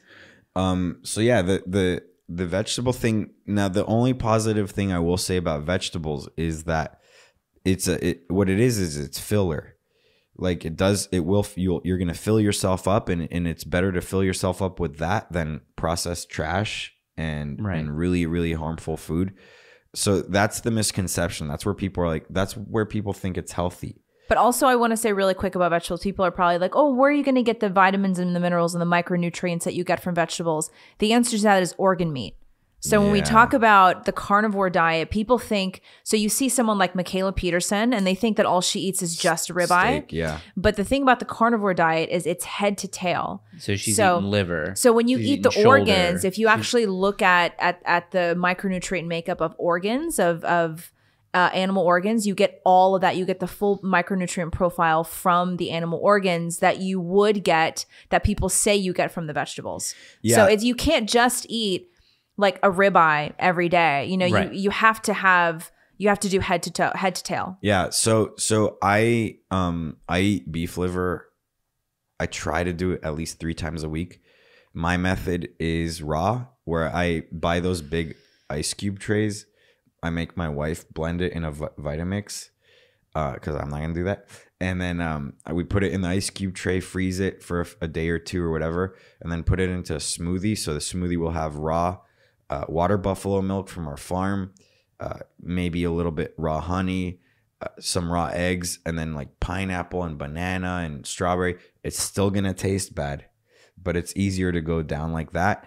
And I give it to my son, and my son will take a sip. He'll make like a face because it does taste bad, but then he'll go back for more sips because I think it's ingrained in us. Like we know we need that. Beef liver, more than anything, first of all, it's super fucking cheap. So if we talk about wasting money on vegetables, which you are, beef liver is like $4 an ounce, because people have a misconception that it's trash and that it's also just for dogs. Like in LA, I would go buy it and people are like, for your dog. I'm like, no, you're a retard. My dad loves liver. And raw is the best because you don't kill the nutrients. It's the most nutrient dense food you could eat. So I tell people, do not eat it at night, because especially if you're deficient in these minerals and vitamins, you're gonna stay up. It's gonna keep you up. Like you're gonna feel like you took a 5-hour energy. And you're gonna if you're thinking about like getting surgery because you have shoulder pain or back pain or whatever, or your knees hurt or something, like maybe you're not eating the proper foods. Like when I started eating that, my pain of certain places just joint pain goes away. Yeah, really. And I had joint pain from years of ice hockey because I played goalie, and it's like the worst on your knees and all that, and CrossFit and all that. The raw eggs are good, but the liver, like that is, when a wolf or a bear or whatever, when they attack an animal, probably a wolf, not bear, the first thing they eat is the liver. Really? And the Native Americans as well. Yeah, just taking raw bites out of it. Yeah, and the like heart. that movie, The Revenant. Yeah, it's true though. Yeah. It's true. And it's gross. Like I'm not going to convince you that's good and all that. It's really gross, but you have to do it. Like the best things in life take hard work. Yeah, like if everything was easy, everybody would. Well, that's why everyone's fat. It's easy to eat bad. Yeah, and it's like instant gratification, but the gratification you get from eating liver, it's not when you're eating it, it's after. And then it's like it's like when I was saying, I feel like I'm repeating myself being on all these podcasts, but it's like anyone can have a kid, but it's like if you put that love and you nurture him and you raise him right with the right morals and everything you learned you impart on him, you're investing in the future. Like that kid is going to revere you when you're old. He's going to remember what you taught him and the attention you gave him as a kid. So anyone can have a kid, and it's easy. It's probably easy to just treat them like shit. Oh, they're not going to remember. They're going to forget, blah, blah. No, they're not going to forget. And then when you're old and you can't do anything for yourself, no one's going to be there for you. So it's the same thing with food. Like, you could eat like shit and all that, and it's easy right now, but it's going to come bite you in the ass later. What's water buffalo milk like? Does it taste very similar to cow milk? No, it's a little bit gamey. Sometimes it can even taste like cheese, like buffalo mozzarella. But it's very creamy. It's like raw milk, the cream will rise to the top and you'll see the thickness of that cream. So like you have to really shake it. When you start drinking raw, first of all, it's like packed with nutrients and it's like noticeably better for you. but it also the taste is completely different. Even just raw cow milk, like it's completely different than the pasteurized. Have you ever had raw milk? No. Is there any nutritional value to almond milk, oat milk? No, that's all poison.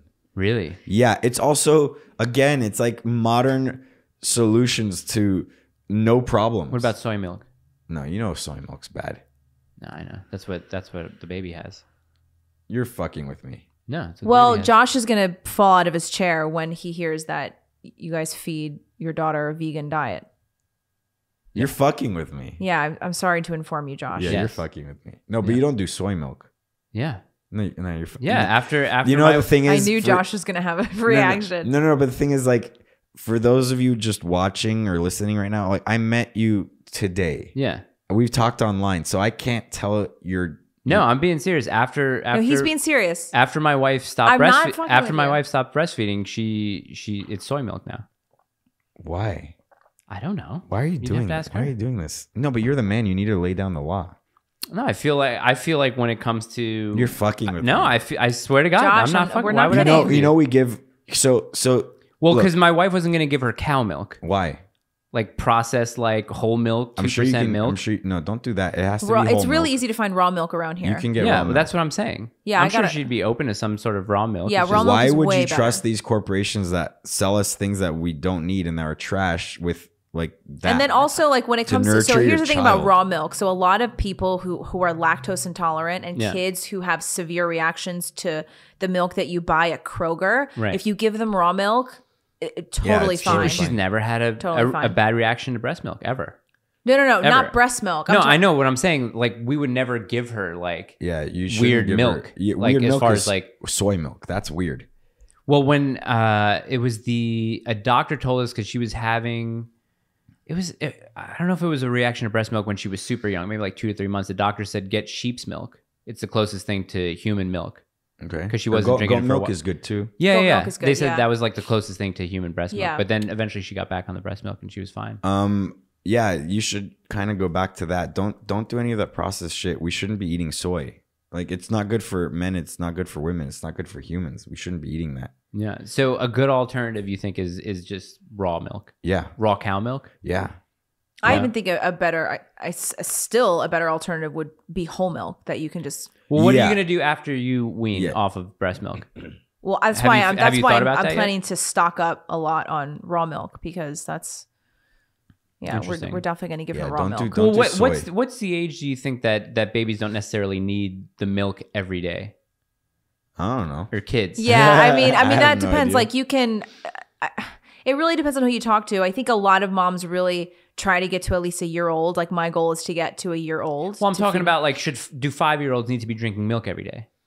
I mean, I don't do. know the answer to Yeah. that. When I'm home, I do. You have the water buffalo. milk. Yeah, Yeah. Like, because hey guys, if you want gains, like fucking. Oh, you're talking about just any milk, or you're Yeah. not breast milk. Yeah. Oh, sorry, I misunderstood the question. Yeah. because Yeah. you were like on your computer. So I'm kidding. Fucking Whatever. I'm taking literally phone telling you calls. what I'm No. I think it's fine to drink milk. Mhm. I think that whole thing where people are like, oh, it's only for babies, and like, why would you drink the milk of a baby cow? Do you or follow whatever? Josh Right. Rayner? Huh? Josh Oh, Rayner? Yeah, he's yeah. a guy. I want him to That come on the dude's a show Chad too. King. He's cool. Yeah, he's cool. He knows a lot more about all this than I think anybody in this room. Yeah. So. Like, again, I know like the bare minimum, but I Yeah. do know But that you know that all that other shit it's is just bad. poison. Yeah. It's poison. yeah. If it has rapeseed oil in it, not grape, rapeseed Called oil. rapeseed oil. Yeah. Yeah, don't. Or Well, I look at a lot of the stuff that I'm buying now. If it's, snacks during the day before dinner and after lunch, I look to see if there's any like high fructose corn syrup in it, any seed oils and stuff like that. And if it has it, I don't get it. yeah, but they put that stuff in that fake milk too. Yeah. Mm-hmm. I want to go look yeah. at that now. I would say don't give her the soy milk or almond milk or any of that. I didn't even know That would people be my still bought suggestion. soy milk. How about that? That's why I thought you were fucking with me. No. Yeah, don't do that. Okay. Yeah. It's I'm better sorry. for her not I'm to. sorry to raise my voice at you. You didn't raise your voice. No, I dude. know I can't. But if I could, I would. Yeah. That would have made for an awkward. A lot of just Awkward like 10 finger seconds. wagging and It would definitely make a clip though. shaming and just. Eat a lot of fruit. Honey is good. Lots of eggs. And then I know. I like 12 is my minimum. The problem is, you know what I think it is? The problem is that we've been eating shit and poison for most of our lives without knowing any better. And I think a lot of people are really, really having trouble coming out of that now and really not knowing where to go. Let me break it down. If it has one ingredient, it's fine. Yeah. You know what's in egg? Egg. Mm-hmm. You know what's in liver? Liver. Yeah. You know what's in milk? Milk. So that's it. Yeah. Like, you know what's in soy milk? Beep, boop, ba, boop, ba, ba, ba, ba, ba, words I don't know. And then blah, blah, blah. And it's like a thing. And then by the time you finish reading it, the day's over. I really want to try what Joe Rogan does every January, just meat and fruit. I want to try that. No veggies?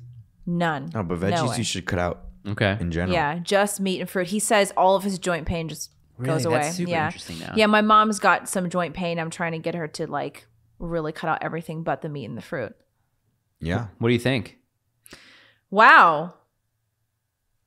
Yeah. Thanks, Josh Lekach. When are you going to come back? Wait, how long was this? 2 hours. How long does... 2 hours. That was 2 hours? No, it was a little less. It was less. That was not 2 hours. No, it wasn't because I got here 2 hours ago. Hour 40.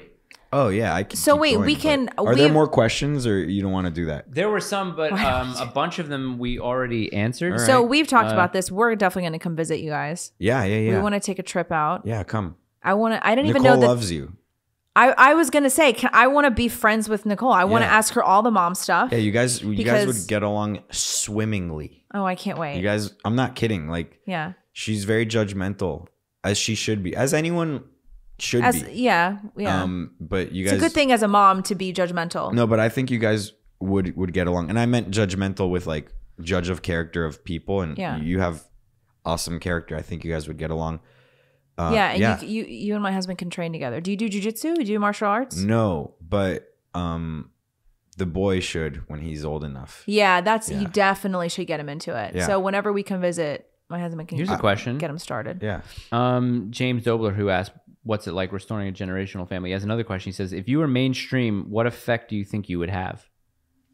Okay, you know what I realized this week, and it's not to toot my own horn. Is that in Costa Rica, when I do my show, especially behind a paywall, I like having my club, especially like it can support me and my family. So that's why I never had like the ambition of like being really big. But what I noticed, especially like being on InfoWars and on the set there, and it really is intimidating, you know, to be in the presence of, I mean, Alex one day was in the next room, so I didn't meet him. But the presence of the equipment and the staff and everyone's really professional and all that. What I noticed is that I wasn't intimidated. I was actually very comfortable, and I was very confident. And I think what I have that like a Charlie Kirk doesn't have is I think I'm relatable, and I'm funny. Like, as bleak and as scary as the world is, like, I'm kind of laughing at it, and I'm not necessarily black-pilled, and I am hopeful for my family. And I think that people feed off of that. Mm-hmm. So like Owen Schroyer is mini Alex Jones, and they all do a great job there. But one important thing that we need to start doing on our side is become more relatable. Like I said, Charlie Kirk and Ben Shapiro and all of them can memorize all whatever and dunk on the liberals and all that, but it's not persuasive. And I think that the main thing we have to worry about is being persuasive. And I've said this on many podcasts.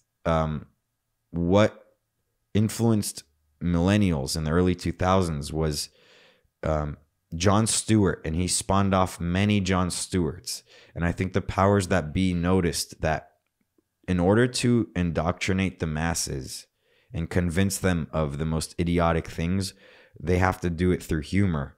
And that's how they did it. So I think that our side has to do it through, we can be funny and I can be funny, and that's good. But I think that we need to do it by being relatable, and we need to make sure that we don't meme ourselves. When you become a meme, you kind of lose the plot, and you're not fully relatable. Like, the memes are important. And Alex Jones, I revere him like immensely, super important. But you're blocking yourself off from large segments of the population who will not get it. and will not be able to relate. So that's what I noticed this week. What was the question? It was like, do you feel... What kind of influence would you have if you were mainstream? If you were mainstream, like, do you think you'd have a... I think I'm relatable. Yeah, that's why I was talking about that. Like, I held my own on those shows. And I honestly, like, I'm being fully honest with you guys. I didn't think I was going to be able to do that. I didn't. I thought I was going to have anxiety. Really? Yeah. I thought like I was going to really have to hype myself up to like really calm down and just like be cool and just at least get some good points out. But I was super calm. Like I remember when, for some reason, Gavin McInnes and my boss on Saturdays, he intimidates me. And I think it's because he, has seen like really bad work of mine when I was pitching him. So I always want to be good when I'm, in his presence. He scares the shit out of me. Yeah. And when he did his live show on New Year's Eve or something, he did like a 24-hour marathon and he brought me on. I thought it was going to be like an hour-long conversation. So I was, prepared for that. I was on for like 3 minutes and I was bombing because I in the last minute realized, I don't have a lot of time. And also I was like in Costa Rica, so there was like a slight delay when we were talking. So I thought that was what my week was going to be like. In my head, I was going to have like performance anxiety, like, like when young dudes have performance problems when they're in bed and they ejaculate too early or whatever. Like I thought that was going to be me, like on these shows that I just wasn't going to perform properly. But I don't know. I mean, like for some reason it was awesome. And I honestly, I think it's because I've been doing the show for a long time already, and I'm very comfortable with being in front of the camera and all that. But yeah, conservatives need to start being more relatable because our lifestyle is natural. Like everything we're combating is unnatural. So what we have to sell is on our side, and we have to start acting like it. Like we're not the crazy ones. We're not crazy for wanting a family and wanting kids. Yeah, that's right. And all of that. We're normal. We're the normal ones. We're the normal ones. One of the questions was, let's see where it is. Sorry. Geez, it was, I can't find whoever asked it, but they said, if you could teach your kids one thing, what would you want them to know how to do? Hunt. I think hunting. I didn't grow up with hunting. But I started doing it like 3 years ago, and I'm not a pro. Like I watched that meat eater guy. I forgot his name. Steve Rinella. Yeah. And I'm jealous like that's his job because he's getting paid to do what humans just did, to survive. He goes on Rogan's podcast all the time. Does he? Yeah, Okay. he's a bow hunter, right? Or does he shoot with guns? He does everything. He fishes. He hunts with guns. But these guys go on like long expeditions in Alaska. It's kind of like I'm jealous of professional hockey players, not because they're famous and have millions of dollars, but they get paid to work out and have friends. Like that's pretty cool. Like their teammates, camaraderie and all that. Like that's fucking awesome. The army. So it's like, yeah, but the army, you will get most likely a Joe Biden sending you off to a war that's retarded. Sure. You probably will not get a Trump. Yeah. So I would say the army, and growing up as a libertarian, I didn't revere the army, but I do revere the army. I don't revere the military industrial complex. Those are two different things. Yeah. So the I think hunting, even if I had a daughter, I think that's like the number one thing. There's a lot you learn with hunting, a lot of gay, even Joe Rogan and all of them, a lot of like gay liberals and stuff. They're like, oh, you don't meditate. Meditation is so important, like because they reject religion. So but they still need something to replace it with. Right. Where you get meditation? When you're in a field or in a tree for like 5 hours waiting for one animal, knowing that you're in their territory and that they can smell you from miles away, and you just hope that they come, and you have to be really fucking quiet. Yeah. So you're there stuck with your thoughts. You can't be looking at your phone. You can't do anything like that. So it's like all of these things like meditation and yoga and all that, whatever, it's all offshoots of real things that we used to just do. Yeah. So I think hunting is one. Yeah. I still like meditating. Gay. So Mary Ramos asked, Gina and Mike say there's little hope for the right in the culture war. I don't really think we pose it like Lil Hope. I think we're losing. We're just disillusioned by it. Well, we're losing because we are worried about the names that they say. Sure. That they label us like racist. Yeah, it's like we try to fight, like convincing. No, I'm not, because I'm friends with, like, call me a sexist. Okay, yeah. Yeah. Sure. Yeah. Do you have solutions for that? For everything winning the culture war? Yeah, everything I said before. We have to, they're normalizing the abnormal, which it can only work through the massive amounts of propaganda that they have on their side. Normalize being fat, normalize being trans, normalize all these things. And normalize not working out. Working out is fascism. All of that works because they have the media on their side. All we have to do is normalize the normal, like a lot of young conservatives dunk on women online, and I think that's funny because it's easy. Yeah. And there's one thing to dunk on women online, and then another to like completely reject women in real life. Go find one, make a baby with them, make a family, normalize the normal. Yeah.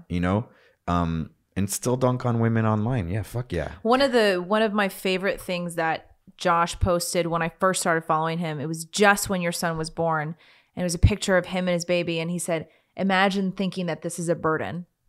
Oh, yeah. And I was like, it's so simple. And there was some guy that got mad at me or unfollowed me because he was trying to convince everybody that having kids was a burden that we need to. I'm like, what is wrong with you? Like, these people actually think that having kids is some kind of burden. Because it's loser projection. I'm telling you. That's what it is. We live in the most narcissistic time in human history. Yeah. So if it's not about them. Yeah. Where women will literally kill their own child so that they can like win an Oscar. Yeah. Yeah. The golden statue is, I'm telling you, really cool. Loser projection. Yeah. Bad_Ryan wants to know, what is your long game take on crypto? Investment or savings? Realistic alt to modern banking? I don't know. I would have crypto, like I would have some, but I wouldn't only rely on it. Mm-hmm. I think it's important to have, but I think another important thing is, like, as evil as Amazon is or any of these companies, like, they are taking over the world, and it's safer to put your money in stocks in those kinds of companies than leaving them in the bank to devalue because of inflation. Right. So, yeah. I'm hungry. I got to pump and I'm hungry and I want to see my baby. So all right. I'll come back. We're done. Hey guys, thanks. Plug your shit. Yeah. Thanks for coming on the Don't Give Up podcast. On the Don't Give Up. Wait, is that our podcast? Yeah. Now? What's it called? I'm doing great. I'm doing great. I'm thinking like Don't Give Up because I'm telling myself I got canceled. Hey guys, Patreon took my money. They're like, hey, you have a baby and a wife. Fuck you.